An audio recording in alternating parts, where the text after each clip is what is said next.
Bonjour, mon nom est Chloé Viau, je suis une femme transgenre, aînée, qui habite en Estrie. Alors, j'aimerais vous parler de ce que représente Fier la Fête pour moi.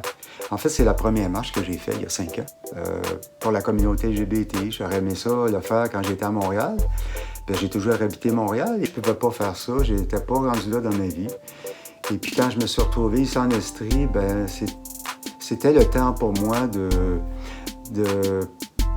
d'envisager de vivre la vie que je voulais vivre, c'est-à-dire en femme, parce que j'ai toujours senti que j'étais une femme intérieurement. Puis il n'y a pas d'âge pour ça, là.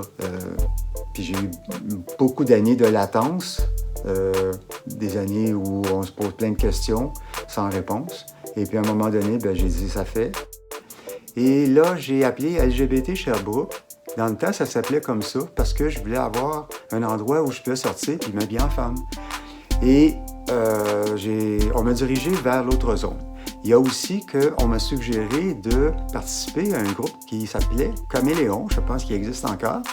Et ça a été vraiment les premiers pas vers ma transition que j'ai fait dans mon village à Sainte-Anne-de-la-Rochelle, que j'habite encore d'ailleurs.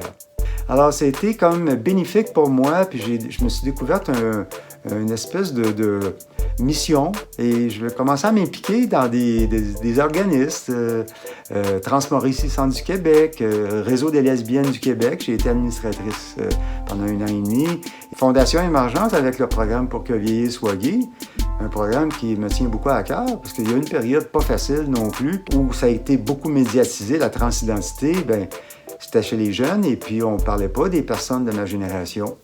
Alors, moi, j'ai trouvé ça dur, puis par le biais du programme Pour que vieillir soit gay, bien, j'ai retrouvé des gens de ma génération LGBT.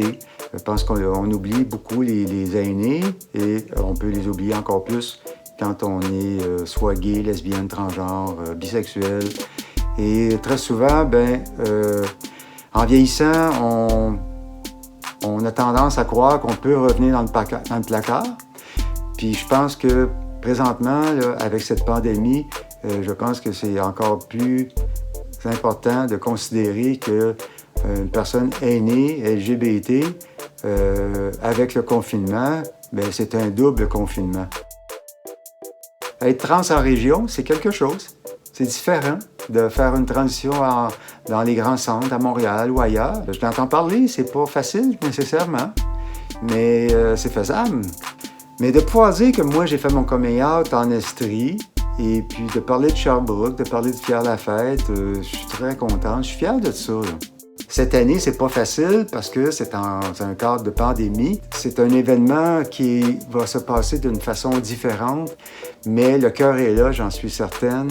Et puis moi, je vous dis bonne Fier la Fête. Je suis très contente d'être avec vous aujourd'hui et pour toute la période de Fier la Fête et toute l'année et tout le temps finalement. Au revoir.